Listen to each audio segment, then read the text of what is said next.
Hello મિત્રો, જય શ્રી કૃષ્ણ. મારી હોમ કુકિંગ રસોઈની ચેનલમાં તમારું સ્વાગત છે.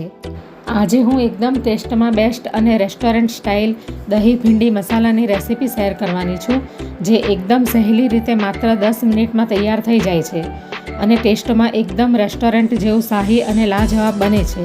આ રીતથી જો તમે ભીંડી મસાલાની સબ્જી બનાવશો તો તમારી સબ્જી એકદમ પરફેક્ટ અને ટેસ્ટી બનશે.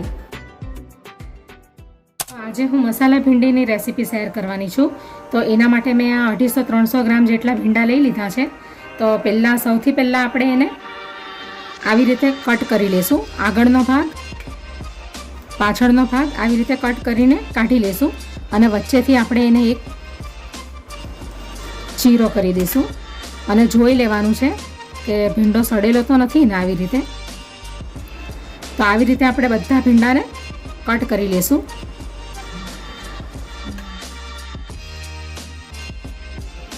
તો આવી રીતે આપણે બધા ભીંડાને કટ કરી લેવાના છે. તો બધા ભીંડાને મેં કટ કરી લીધા છે આવી રીતે. તો હવે આપણે સૌથી પહેલાં એને ફ્રાય કરી લઈશું તેલમાં. તો હવે ગેસ ઉપર કઢાઈ મૂકી દીધી છે અને એની અંદર 2 મોટા ચમચા જેટલું રાઈનું તેલ નાખીશું. તમારે જે કોઈ પણ તેલ ઉપયોગ કરવો હોય તો કરી શકો તમે, પણ રાઈના તેલમાં ભીંડાનો સ્વાદ સરસ આવે છે. હવે આપણે બધા ભીંડા નાખી દઈશું.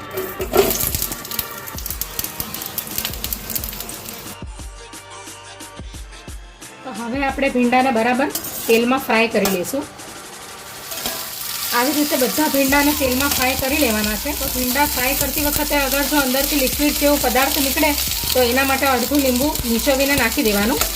તો એની બધી લાળ બધી બળી જશે અને ભીંડા સારા કોરા થઈ જશે. તો હવે ભીંડા ફ્રાય થઈ ગયા છે. હવે આપણે એને એક ડીશમાં કાઢી લઈશું.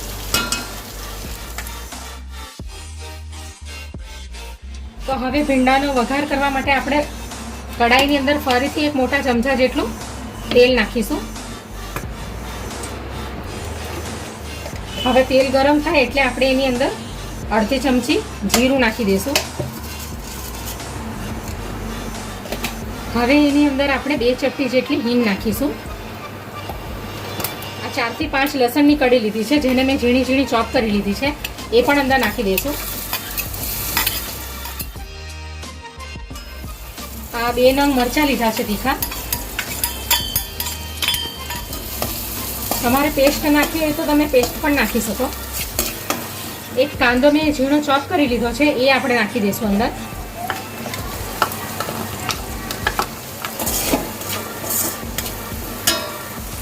તો હવે કાંદા ફ્રાય થાય ત્યાં સુધીમાં આપણે દહીંનો મસાલો બનાવી લઈશું. તો અડધી વાટકી જેટલું મેં દહીં લઈ લીધું છે, મીડિયમ. હવે આપણે એની અંદર આ મસાલા નાખી દઈશું. તો આ કાશ્મીરી લાલ મરચું છે 1 ચમચી, આ ધાણા જીરું પાવડર છે, આ હળદર છે અડધી ચમચી અને આ કિચન કિંગ મસાલો છે, એ આપણે બધું દહીંમાં નાખી દઈશું. હવે આપણે સ્વાદ અનુસાર મીઠું નાખી દઈશું અંદર. હવે આપણે મીઠું ઉપરથી નહીં નાખશું.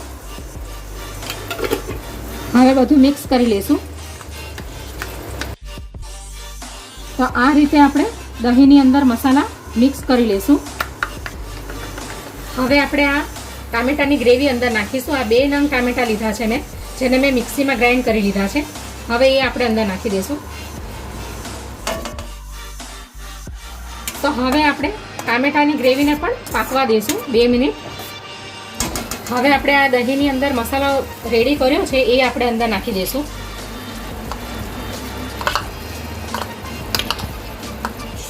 હવે આપણે મિક્સ કરી લઈશું બરાબર.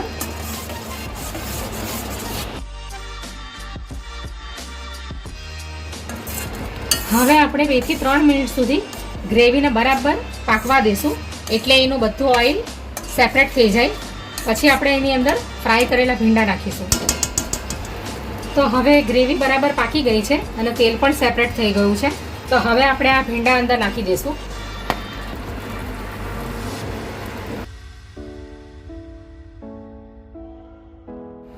હવે આપણે મિક્સ કરી લઈશું બરાબર. હવે આપણે 2 મિનિટ ઢાંકણું એનું ઢાંકી દઈશું, એટલે બધો મસાલો ભીંડાની અંદર જતો રહે. તો હવે 2 મિનિટ થઈ ગઈ છે. હવે આપણે ઢાંકણાને ખોલી નાખશું.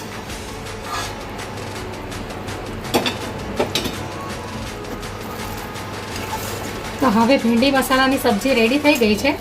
તો હવે આપણે ગેસને બંધ કરી દઈશું. હવે આપણે એની અંદર લીલા ધાણા નાખી દઈશું.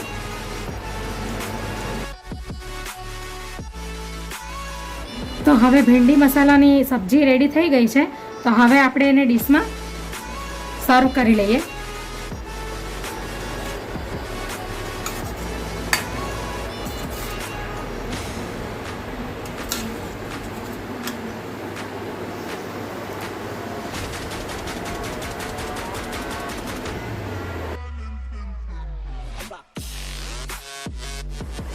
હવે આપણે એની ઉપર કોથમીર નાખી દઈશું, લીલા ધાણા.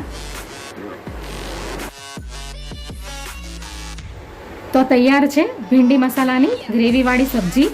આ ભીંડી મસાલાની સબ્જીને તમે રોટલીની સાથે ખાઈ શકો, પરાઠાની સાથે ખાઈ શકો. એકદમ સરસ એવી ખુશ્બુ આવી રહી છે સબ્જીમાંથી. તમે જરૂરથી ચોક્કસ બનાવજો. બહુ સરસ આ ભીંડી મસાલાની સબ્જી બને છે.